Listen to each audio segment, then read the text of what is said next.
தேவ கிருபை என்றும் உள்ளதே, அவர் கிருபை என்றும் உள்ளதே. அவரை போற்றி துதித்து பாடி அல்லேலூயா என்றார் பரிபோம். அவரை போற்றி துதித்து பாடி அல்லேலூயா என்றார் பரிபோம்.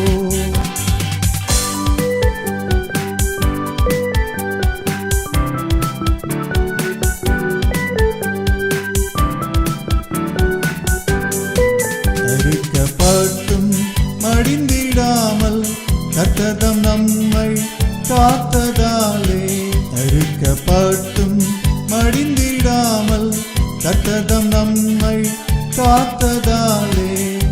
அவர் நல்லவர், அவர் வல்லவர், அவர் கிருபை என்றும் உள்ளது. அவர் நல்லவர், அவர் வல்லவர், அவர் கிருபை என்றும் உள்ளது.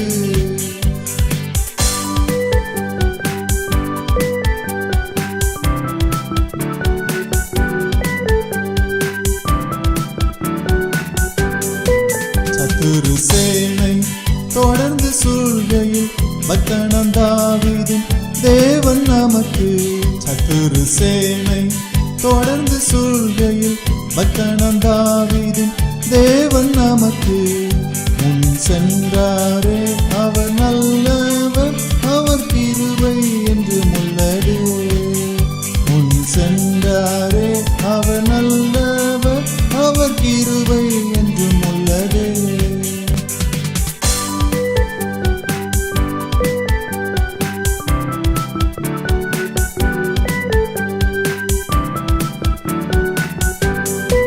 கரிருள் போன்ற கஷ்டங்கள் வந்தும் பாரினில் அவர் என் பாதையில் ஒளியாய். கரிருள் போன்ற கஷ்டங்கள் வந்தும் பாரினில் அவர் என் பாதையில் ஒளியாய்.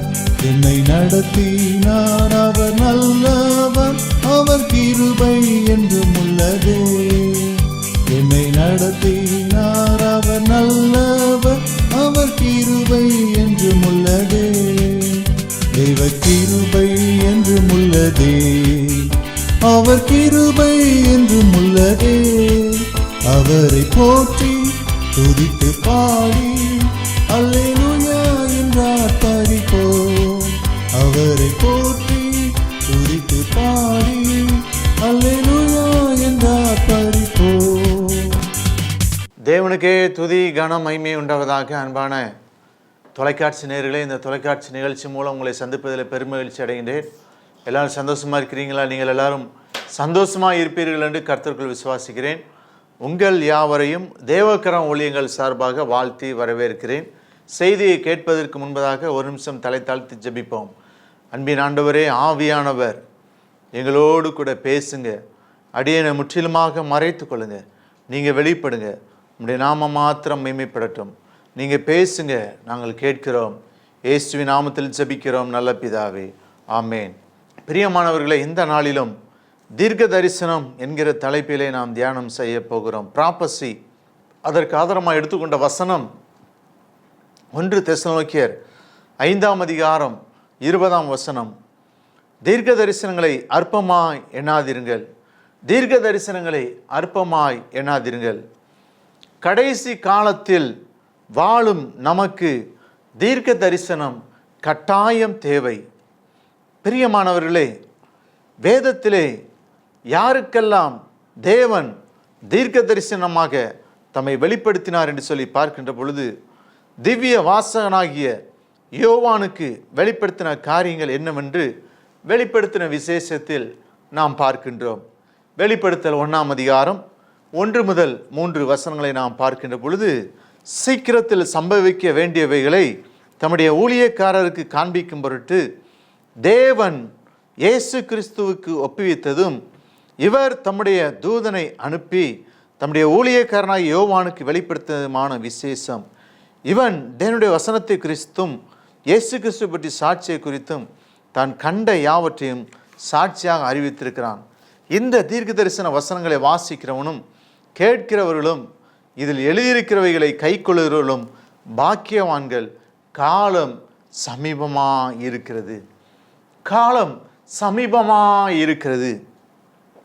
நீதிமொழிகள் 29ஆம் அதிகாரம் 18ஆம் வசனம் விவிதமாக சொல்கிறது, தீர்க்க தரிசனம் இல்லாத இடத்தில் ஜனங்கள் சீர்கெட்டு போவார்கள். தீர்க்க தரிசனம் இல்லாத இடத்தில் ஜனங்கள் சீர்கெட்டு போவார்கள். பிரியமானவர்களே, தீர்க்க தரிசனம் இல்லாத இடத்தில் ஜனங்கள் சீர்கெட்டு போவார்கள் என்று சொல்லி வேதத்திலே நாம் பார்க்கின்றோம். இன்றைக்கு அநேகருடைய வாழ்க்கையிலே இன்றைக்கு சீர்கெட்டு போவதற்கு காரணம் அவர்களுக்கு சரியான தீர்க்க தரிசனம் இல்லை என்று சொல்லி நாம் பார்க்கிறோம். பிரியமானவர்களே, அங்கே அநேகர் இன்றைக்கு பாருங்க பாதாளத்தை நோக்கி சென்று கொண்டிருக்கிறார்கள். ஏனென்றால் அங்கே விசேஷமாக அநேகருடைய வாழ்க்கையிலே பாதாளத்தை நோக்கி சென்று கொண்டிருக்கிறார்கள். வேசியின் வழிகள் பாதாளத்திற்கு போகும். நீதிமொழிகள் 7ஆம் அதிகாரம் 10:27 அப்பொழுது இதோ வேசியின் ஆடையாவன் தரித்த தந்திரமான ஒரு ஸ்திரீ அவனுக்கு ஏற்பட்டால் அவள் வீடு பாதாளத்துக்கு போகும், அது மரண அறைகளுக்கு கொண்டு போய்விடும் என்று சொல்லி நாம் பார்க்கிறோம். பிரியமானவர்களே, இன்றைக்கு சீர்கெட்டு தீர்க்க தரிசனம் இல்லாத இடத்தில் ஜனங்கள் சீர்கெட்டு போகிறார்கள். வேதத்திலே சகரியாவை குறித்து பார்க்கின்ற பொழுது லூக்கா 1ஆம் அதிகாரம் 67 வசனம் முதல் அங்கே பார்க்கின்ற பொழுது 67 வசனம் முதல் 80ஆம் வசனம் வரை நாம் பார்க்கின்ற பொழுது அவனுடைய தகப்பனாகிய சகரியா பரிசுத்த ஆவியினாலே நிரப்பப்பட்டு தீர்க்க தரிசனமாக இஸ்ரவேலின் தேவனாகிய கர்த்தருக்கு ஸ்தோத்திரம் உண்டாவதாக, அவர் நம்முடைய பிதாக்களுக்கு வாக்குத்தத்தம் பண்ணின இரக்கத்தை செய்வதற்கும் தம்முடைய பரிசுத்த உடன்படிக்கையை நினைத்தருளி உங்கள் சத்துருக்களின் கைகளின்று நீங்கள் விடுதலையாக்கப்பட்டு உயிரோடு இருக்கும் நாளெல்லாம் பயமில்லாமல் எனக்கு முன்பாக பரிசுத்தத்தோடும் நீதியோடும் எனக்கு ஊழியம் செய்ய கட்டளிடுவேன் என்று அவர் நம்முடைய பிதாவாகிய ஆபிரகாம் விட்ட ஆணையை நிறைவேற்றுவதற்கும் ஆதி முதற் கொண்டிருந்த தம்முடைய பரிசுத்த தீர்க்கதரிசிகளின் வாக்கினால் தாம் சொன்னபடியே தமது ஜனத்தை சந்தித்து மீட்டு கொண்டு நம்முடைய சத்துருக்களில் நின்றும் நம்மை பகைக்கிற யாருடைய கை நம்மை ரட்சிக்கும்படிக்கும் தம்முடைய தாசனாகி தாவீதின் வம்சத்தில் நமக்கு ரட்சணையை கொம்பை ஏற்படுத்தினார். நீயோ பாலகனே, உன்னதமானுடைய தீர்க்கதரிசி என்னப்படுவாய். நீ கர்த்தருக்கு வழிகளை ஆயத்தம் பண்ணவும் நமது தேவனுடைய உருக்கமான இரக்கத்தினாலே அவருடைய ஜனத்துக்கு பாவமணிப்பாய் ரட்சிப்பை தெரியப்படுத்தவும் அவருக்கு முன்பாக நடந்து போவாய். அந்தகாரத்திலும் மரண இருளில் உட்கார்ந்தவர்களுக்கு வெளிச்சம் தரவும் நம்முடைய கால்களை சமாதானத்தின் வழியிலே நடத்தவும் அவ்விரக்கத்தினாலே உன்னதத்திலிருந்து தோண்டி அருணோதை நம்மை சந்தித்திருக்கிறேன் என்றான். அந்த பிள்ளை வளர்ந்து ஆவியிலே பலங்கொண்டு இஸ்ரவேலுக்கு அதனை காண்பிக்க நாள் வரைக்கும் வனாந்தரத்தில் இருந்தான்னு சொல்லி பார்க்கிறான். அந்தகாரத்திலும் மரண இருளில் உட்கார்ந்தவர்களுக்கு வெளிச்சம் தரவும் தீர்க்க தரிசனம் தேவைப்படுகிறது. பிரியமானவர்களே, இந்த நாட்களிலே 67ஆம் வசனத்திலே அவனுடைய தகப்பனாகிய சகரியா பரிசுத்த ஆவியினாலே நிரப்பப்பட்டு தீர்க்க தரிசனமாக என்று சொல்லி நாம் பார்க்கிறோம். யோவேல் 2ஆம் அதிகாரம் 28ஆம் வசனத்திலே அதற்கு பின்பு நான் மாம்சமான யாவர் மேல் ஆவியை ஊற்றுவேன், அப்பொழுது உங்கள் குமாரரும் உங்கள் குமாரத்திகளும் தீர்க்க தரிசனம் சொல்லுவார்கள் என்று சொல்லி நாம் பார்க்கிறோம். கடைசி காலத்திலே நாம் வாழ்ந்து கொண்டிருக்கிறோம். வேதத்திலே சொல்லப்பட்டது போல உங்கள் குமாரரும் உங்கள் குமாரத்திகளும் தீர்க்க தரிசனம் சொல்லுவார்கள். இன்றைக்கு பிரியமானவர்களே, தீர்க்க தரிசனம் நாம் ஆண்டவரிடத்திலிருந்து காத்திருந்து ஆண்டவர் சொன்ன காரியங்களை நாம் தீர்க்க தரிசனமாக சொல்ல வேண்டும். பிரியமானவர்களே, சிலரை குறித்து பார்க்கின்ற பொழுது ஆண்டவர் சொல்லாததை சொன்னதாக சொல்லுவார்கள். அதாவது உபாகமம் 18ஆம் அதிகாரம் 22ஆம் வசனத்தில் ஒரு தீர்க்கதரிசி கர்த்தரி நாமத்திலே சொல்லும் காரியம் நடாமல் நிறைவாமலும் போனால் அது கர்த்தர் சொல்லாத வார்த்தை, அந்த தீர்க்கதரிசி அதை துணிகரத்தினால் சொன்னால் நீ அவனுக்கு பயப்பட வேண்டாம் என்று சொல்லி நாம் பார்க்கிறோம். பிரியமானவர்களே, ஆகவே கர்த்தருடைய சமூகத்திலே அமர்ந்திருந்து கர்த்தர் சொன்ன காரியத்தை சொல்லும்போது அது தீர்க்க தரிசனம். கர்த்தர் எசேக்கியேல் தீர்க்க தரிசனமாக சொன்ன வார்த்தை என்னவென்று சொன்னால், எசேக்கியேல் 37ஆம் அதிகாரம் 1 முதல் 6 வசனங்களை பார்க்கின்ற பொழுது, கர்த்தருடைய கை என்மேல் அமர்ந்து கர்த்தர் என்னை ஆவிக்குள்ளாக்கி வெளியே கொண்டு போய் எலும்புகள் நிறைந்த ஒரு பள்ளத்தாக்கின் நடுவே நிறுத்தி என்னை அவைகளின் அருகே சுற்றி நடக்க பண்ணினார். இதோ பள்ளத்தாக்கின் வெளியிலே அந்த எலும்புகள் மகா திரளாய் கிடந்தது, அவைகள் மிகவும் உலர்ந்ததாய் இருந்தது. அவர் என்னை நோக்கி, மனுபுத்திரனை, இந்த எலும்புகள் உயிரடையுமா என்று கேட்டார். அதற்கு நான், கர்த்தராகிய ஆண்டவரே தேவரீர் அறிவீர் என்றேன். அப்பொழுது அவர், நீ இந்த எலும்புகளை குறித்து தீர்க்க தரிசனமாக உரைத்து அவைகளை பார்த்து சொல்ல வேண்டியது என்னவென்றால், உலர்ந்த எலும்புகளே, கர்த்தருடைய வார்த்தையை கேளுங்கள். கர்த்தராகிய ஆண்டவர் இந்த எலும்புகளை நோக்கி, இதோ நான் உங்களுக்குள் ஆவியை பிரவேசிக்க பண்ணுவேன், அப்பொழுது உயிரடைவீர்கள். ஹல்லேலூயா. இங்கே பார்க்கிறோம், உலர்ந்த எலும்புகள் உயிரடைந்தது. உலர்ந்த எலும்புகள் உயிரடைந்தது. பிரியமானவர்களே, எலும்புகள் நோக்கி தீர்க்க தரிசனம் சொன்னதாக அங்கே எசேக்கியேல் தீர்க்கதரிசி குறித்து பார்க்க முடிகிறது. பவுல் கொரிந்தியருக்கு எழுதுகிறார். 1 கொரிந்தியர் 14 அதிகாரம் 39 இப்படி இருக்க சகோதரரே, தீர்க்க தரிசனம் சொல்ல நாடுங்கள், அந்நிய பாஷைகளை பேசுகிறதற்கு தடை பண்ணாதீர்கள். தீர்க்க தரிசனம் சொல்ல நாடுங்கள், அந்நிய பாஷைகளை பேசுகிறதற்கு தடை பண்ணாதீர்கள். இந்த அந்நிய பாஷை குறித்து சொல்லும்போது இன்னைக்கு நிறைய பேர் அந்நிய பாஷை நிறைய வரம் பெற்றவர்கள் பேசுகிறார்கள், நல்லது. ஆனால் சிலர் அதை கேலி செய்கிறார்கள். பிரியமானவர், அது தவறு. பிரியமானவர்களே, அந்நிய பாஷை, வேதம் சொல்கிறது அந்நிய பாஷைகளை பேசுகிறதற்கு தடை பண்ணாதீர்கள் என்று சொல்லி போடப்பட்டது. பவுல் கொரிந்தியருக்கு எழுதுகிறார்.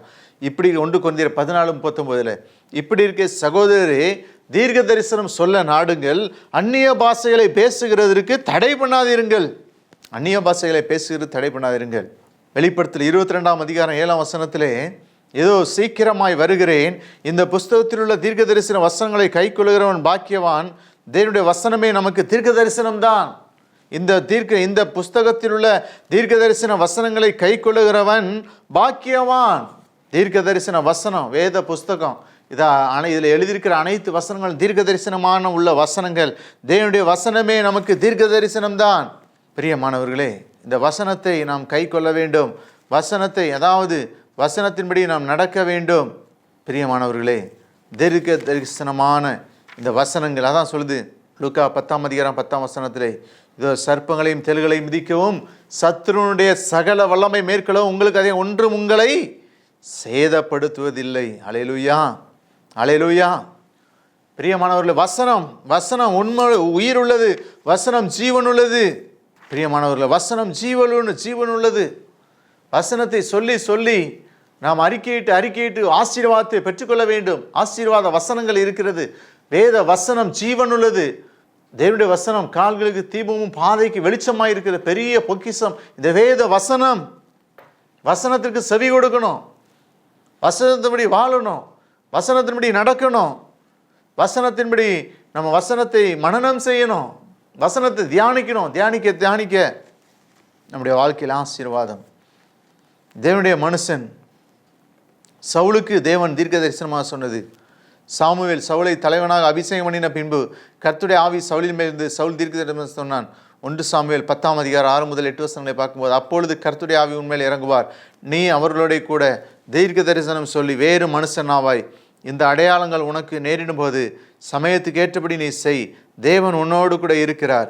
நீ எனக்கு முன்னே கீழ்காலுக்கு இறங்கிப்போ, சர்வாங்க தகன பலிகளையும் சமாதான பலிகளையும் செலுத்தும்படிக்கு நான் உன்னிடத்தில் வருவேன். நான் உன்னிடத்தில் வந்து நீ செய்ய வேண்டியது உனக்கு அறிவிக்க மட்டும் 7 நாள் காத்திரு என்று சொல்லி பார்க்கிறோம். இன்றைக்கு தீர்க்கதரிசிகளில் உண்மையான தீர்க்கதரிசி, கள்ள தீர்க்கதரிசி என்று சொல்லி இருக்கிறார்கள்.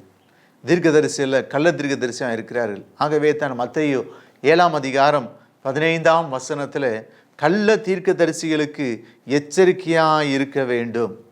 கள்ள தீர்க்கதரிசிகளுக்கு எச்சரிக்கையாக இருக்க வேண்டும். அதான் உபாகம் 18:22 சொல்கிறது, ஒரு தீர்க்கதரிசி கர்த்தரின் நாமத்தில் சொல்லும் காரியம் நடவாமல் நிறைவேறாமல் போனோமா, அது கர்த்தர் சொல்லாத வார்த்தை. கர்த்தர் சொல்லாத சிலவர் சொல்லுவாங்க, கள்ள போதகர்கள். கர்த்தர் சொன்னதா சொல்லுவாங்க, அதான் கள்ள போதகர்கள், கள்ள தீர்க்கதரிசி. அந்த தீர்க்கதரிசி அதை துணிகரத்தினால் சொன்ன நீ அவனுக்கு பயப்பட வேண்டாம். வேதம் தெளிவாக சொல்லுகிறது. உபாகம் 18:22 2 பேதுரு 1 அதிகாரம் 1 முதல் 2 கள்ள தீர்க்கதரிசிகளும் ஜனங்களுக்குள்ளே இருந்தார்கள், அப்படியே உங்களுக்குள்ளும் கள்ள போதகர்கள் இருப்பார்கள் என்று சொல்லி நாம் பார்க்கிறோம். கள்ள தீர்க்கதரிசிகள் இருப்பார்கள், கள்ள போதகர்களும் இருப்பார்கள். ஜாக்கிரதையாக இருக்கணும். உண்மையான தீர்க்கதரிசியினிடத்தில் காணப்படும் குணங்கள். உண்மையான தீர்க்கதரிசி கர்த்தரை புகழுவான், கர்த்தரையே புகழுவான், கர்த்தரையே புகழுவான். உண்மையான தீர்க்கதரிசியினிடத்தில் அன்பு இருக்கும், அன்பு இருக்கும். எல்லாரையும் நேசிப்பான், எல்லாரிடத்தில் அன்பு காட்டுவான். அவன் உண்மையான தீர்க்கதரிசியிடத்தில் சமாதானம் இருக்கும், அவன் குடும்பத்தில் சமாதானம் இருக்கும், நிதானம் இருக்கும், தாழ்மை இருக்கும். உண்மையான தீர்க்கதரிசனத்தில் தாழ்மை இருக்கும், பொறுமை இருக்கும். உலகத்தில் நற்சாட்சியை விரும்புவான், கர்த்தரிடத்தில் மனிதர்களை திருப்புவான். கள்ள தீர்க்கதரிசனத்தில் காணப்படும் குணங்கள். தன்னைத்தானே புகழுவான், மேட்டிமை காணப்படும், பெருமை இருக்கும், ஒழுங்கின்மை காணப்படும், மக்களை தன் பக்கத்தில் திருப்புவான். இப்படிப்பட்ட கனிகளை வைத்து நல்ல தீர்க்கதரிசி யார், கள்ள தீர்க்கதரிசி யார் என்பதை நாம் என்ன செய்ய முடியும், அறிய முடியும். தீர்க்க தரிசனங்களை பெற்றுக்கொள்ள வேண்டும் என்று சொன்னால் நாம் இயேசுவை நோக்கி பார்க்க வேண்டும். நம்முடைய கண்கள் ஏசாயா 45:22 அதைத்தான் சொல்கிறது. பூமியின் எல்லா எங்கும் உள்ளவர்களே என்னை நோக்கி பாருங்கள், அப்பொழுது ரட்சிக்கப்படுவீர்கள். நானே தேவன், வேறொருவரும் இல்லை. தீர்க்க தரிசனங்களை பெற்றுக்கொள்ள வேண்டும் என்று சொன்னால் நம்முடைய கண்கள் இயேசுவை நோக்கி பார்க்க வேண்டும், இயேசுவை நோக்கி பார்க்க வேண்டும். நம்முடைய கண்கள் இயேசுவை மட்டும் பார்க்க வேண்டும். சிலருடைய கண்களை பார்த்தீங்கன்னா இந்த செல்ஃபோனை நோக்கி பார்த்து கொண்டிருக்கிறது. சிலருடைய கண்கள் சினிமாவை பார்த்து கொண்டிருக்கிறது. சிலருடைய கண்கள் ஆபாசமான காரியங்களை பார்த்து கொண்டிருக்கிறது. சிலருடைய கண்கள் உலகத்தை நோக்கி பார்த்து கொண்டிருக்கிறது. சிலர் சூழ்நிலையை நோக்கி பார்க்கிறார்கள். இயேசுவை நோக்கி பார், அவர் ரட்சிப்பார். ஏசாயா 45:22 பூமியின் எல்லையெங்கும் உள்ளவர்களை என்ன நோக்கி பாருங்கள், அப்பொழுது ரட்சிக்கப்படுவீர்கள். இயேசுவை நோக்கி பார், நீ வெட்கப்படுவதில்லை. சங்கீதம் 34:5 அவர்கள் அவரை நோக்கி பார்த்து பிரகாசம் அடைந்தார்கள், அவர்கள் முகங்கள் வெட்கப்படவில்லை. இயேசுவை தீர்க்க தரிசனம் பெற்று இயேசுவை நோக்கி பார்க்கணும், இயேசுவை நோக்கி பார்க்கணும், இயேசுவை நோக்கி கூப்பிடணும். எரேமியா 33:3 என்னை நோக்கி கூப்பிடு, call to me I will answer you. என்னை நோக்கி கூப்பிடு, அப்பொழுது நான் உனக்கு உத்தரவு கொடுத்து நீ அறியாத உனக்கு எட்டாமான பெரிய காரியங்களை உனக்கு அறிவிப்பேன். நம்முடைய கண்கள் இயேசுவையே நோக்கி பார்க்க வேண்டும். அவருடைய கண்கள் பூமி எங்கு உலாவிக் கொண்டிருக்கிறது. யார் என்னை நோக்கி பார்க்கிறார், என் சமூகத்தில் வருகிறார், யார் என்னை தேடி வருகிறார், யார் என் சமூகத்தில் உட்கார்ந்து இருக்கிறார், யார் என்னை நேசிக்கிறார்கள் என்று சொல்லி ஆண்டவருடைய கண்கள் பூமி எங்கும் உலாவிக் கொண்டிருக்கிறது. வேதம் சொல்லுகிறது, ஏசாயா 51:2 உங்கள் தகப்பனாகிய ஆபிரகாமையும் உங்கள் பெற்ற சாராளை நோக்கி பாருங்கள், அவன் ஒருவனாய் இருக்கையில் நான் அவனை அழைத்து அவனை ஆசீர்வதித்து அவனை பெருக பண்ணினேன். ஆபிரகாமுக்கு கர்த்தர் வாக்குத்தத்தம் சொல்லப்பட்ட உனக்கு குழந்தை பெறுவான், 100 அதில் குழந்தை பெறுவான்னு சொல்லி ஆண்டவர் சொன்னபோது, தீர்க்க தரிசனமாக வார்த்தை வந்தபோது அவன் பொறுமையோடு காத்திருந்தான். தீர்க்க தரிசனத்தை நிறைவேற பொறுமையோடு காத்திருந்தான். ஆபிரகாம் வாக்குத்தத்தம் பண்ணப்பட்ட அந்த சந்ததியை பெரும்படிக்கு ஆண்டவர் சொன்ன வாக்குத்தத்தத்தை சொன்னபோது பொறுமையோடு காத்திருந்தான். தீர்க்க தரிசனம் வந்தபோது, கட்டிடத்திலிருந்து தீர்க்க தரிசனம் வந்தபோது பொறுமையோடு கூட காத்திருந்தான். ஆகவே ஆசீர்வாதத்தை பெற்றுக்கொண்டான். பிரியமானவர்களே, ஆண்டவரை நோக்கி பார்க்க வேண்டும். 2 20:12 அதான் சொல்கிறேன். நாங்கள் செய்ய வேண்டியது என்று எங்களுக்கு தெரியவில்லை, ஆகையால் எங்கள் கண்கள் உம்மையே நோக்கி கொண்டிருக்கிறது, உம்மையே நோக்கி கொண்டிருக்கிறது. தீர்க்க தரிசனம் நிறைவேற வேண்டும், சிலுவையை நோக்கிப்பார். கலாத்தியர் 6:14 நம்முடைய கர்த்தராகிய இயேசு சிலுவை குறித்து நம்ம வேறொன்றை குறித்து மேன்மை பாராட்டத்திற்பனாக, அவரால் எனக்குள் சிலுவை அவரால் உலகம் எனக்கு சிலுவையில் அரண்டிருக்கிறது, நானும் உலகத்திற்கு சிலுவை அரண்டிருக்கிறேன். கலாத்தியர் 6:14 அதே சொல்லுகிறது. பிரியமானவர்களே, தீர்க்க தரிசனங்களை அற்பமாய் எண்ணாதிருங்கள். பிரியமானவர்களே, சங்கீதம் 123:2 சொல்லி, இதை வேலைக்காரின் கண்கள் தங்கள் எஜமான்களின் கையை நோக்கி இருக்குமா போலவும், வேலைக்காரின் கண்களை தன் எஜமாட்டின் கையை நோக்கி இருக்குமா போலவும், எங்கள் தேவனாகிய கர்த்தர் எங்களை இரக்கம் செய்வோர், எங்கள் கண்கள் அவரே நோக்கி கொண்டிருக்கிறது, அவரே நோக்கி கொண்டிருக்கிறது. அவரை நோக்கிப்பா. ஆபிரகாம் சாராளும் ஆண்டவரை நோக்கி பார்த்தார்கள், அற்புதங்களை பெற்றுக்கொண்டார்கள், அதிசயங்களை பெற்றுக்கொண்டார்கள். இன்றைக்கு நாமும் கர்த்தரை நோக்கி பார்ப்போம். ஜெபிப்போமா? அன்பின் ஆண்டவரே, உம்மை துதிக்கிறோம், ஸ்தோத்திரிக்கிறோம். தீர்க்க தரிசனங்களை அற்பமாக எண்ணக்கூடாது சுவாமி. ஆண்டவரே, யோவானுக்கு நீர் தீர்க்க தரிசனமாக சொன்ன காரியங்கள் அத்தனையும் நிறைவேறி கொண்டிருக்கிறது. பவுலுக்கு தீர்க்க தரிசனமான சொன்ன காரியங்கள் அத்தனையும் நிறைவேறி கொண்டிருக்கிறது. ஆபிரகாமுக்கு தீர்க்க தரிசனமான சொன்ன காரியங்கள் அத்தனையும் நிறைவேறி கொண்டிருக்கிறது. ஆண்டவரே, நாங்கள் ஒவ்வொருவரும் தீர்க்க தரிசனம் உரைக்கணும் அப்பா. கர்த்தருடைய சமூகத்தில் காத்திருந்து கர்த்தரிடத்திலிருந்து பெற்றுக்கொண்டு நாங்கள் தீர்க்க தரிசனம் உரைக்க எங்களுக்கு உதவி செய்யும். அந்த வசனத்தை கேட்ட பிள்ளைகளை ஆசீர்வதியும். இவருடைய தேவைகளை சந்தியும். குறைகள் யாவும் நிறைவாக்கும். பலவீனங்கள் மறையட்டும், வியாதிகள் மறையட்டும். ஆண்டவரே, வேலையில்லா திண்டாட்டம் ஒழியட்டும். என் மகனுக்கு என் மகளுக்கு திருமணம் தடையாக இருக்கிறது, திருமணம் நடக்குமா என்று சொல்லி சந்தேகத்தோடு இருக்கிறவர்களுக்கு திருமண காரியங்களை நடக்க பண்ணுங்க. வேலை இல்லாதவர்களுக்கு வேலை வாய்ப்பை ஏற்படுத்தி கொடுங்க அப்பா. வியாதியஸ்தர்கள் சுகமடைவார்களாக. ஆண்டவரே, பலவீனங்கள் மறையட்டும் அப்பா. கஷ்டங்கள் மாறட்டும், கண்ணீர் மாறட்டும், கடன் தொல்லை மாறட்டும் அப்பா. ஸ்தோத்திரம். பார்த்துக்கொண்டு ஒவ்வொருவரையும் ஆசீர்வதியும். இயேசுவின் நாமத்தில் ஜெபிக்கிறோம் நல்ல பிதாவே, ஆமென். என் அன்புக்குரிய தொலைக்காட்சி நேயர்களே, தொலைக்காட்சி நிகழ்ச்சி உங்களுக்கு ஆசீர்வமாக இருந்திருக்கும் என்று கர்த்தருக்குள் விசுவாசிக்கிறேன். தொடர்ந்து இந்த நிகழ்ச்சிக்காக நீங்கள் ஜெபியுங்கள். உங்களுடைய காணிக்கையினால் தாங்குங்கள். நீங்கள் விரும்பினால் இந்த மேலே திரையில் தொண்டு நம்பருக்கு கூகுள் பேயில் நீங்கள் உங்களுடைய காணிக்கைகளை அனுப்பலாம். மற்றவர்களுக்கும் அறிமுகப்படுத்துங்கள். என்னுடைய யூடியூப் சேனலை சப்ஸ்கிரைப் பண்ண மறவாதீங்க. சப்ஸ்கிரைப் பண்ணுங்கள். யூடியூப்பில் காட்ஸ் கேன் மினிஸ்ட்ரின்னு போட்டிங்கன்னா என்னுடைய செய்திகள், பாடல்களை நீங்கள் பார்க்கலாம், ஆசீர்வதிக்கப்படலாம். கர்த்தர் உங்களை ஆசீர்வதிப்பாராக. ஆமென். God bless you. God bless you.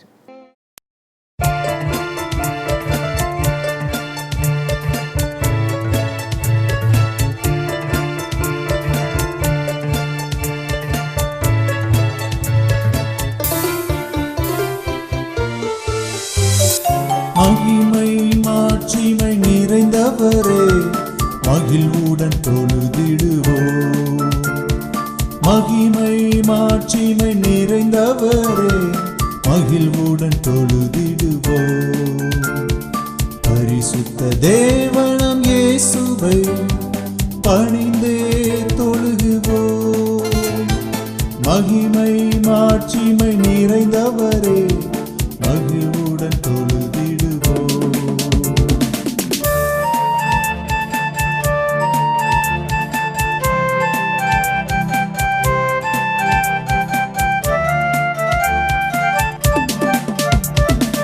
உன்னத தேவன் நீரே, ஞானம் நிறைந்தவரே. உன்னத தேவன் நீரே, ஞானம் நிறைந்தவரே. முழங்கால் யாவுமே பாரில் மடங்கிடுதே. உயர்ந்தவரே, சிறந்தவரே, என்றும் தொழுதிடுவோம். உயர்ந்தவரே, சிறந்தவரே, என்றும் தொழுதிடுவோம். மகிமை மாட்சிமை நிறைந்தவரே, மகிழ்வுடன் தொழுதிடுவோம்.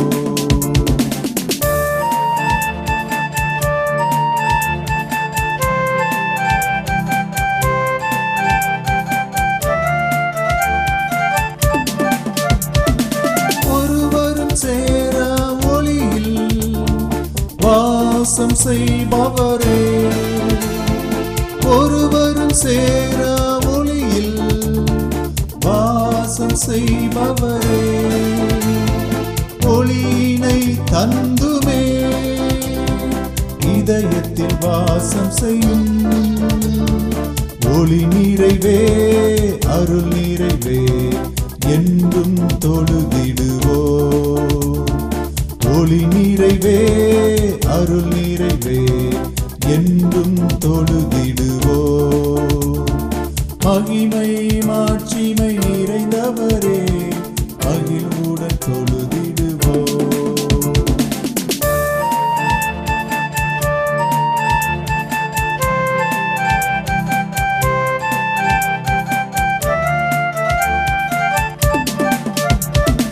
பரிசுத்த தேவன் நீரே,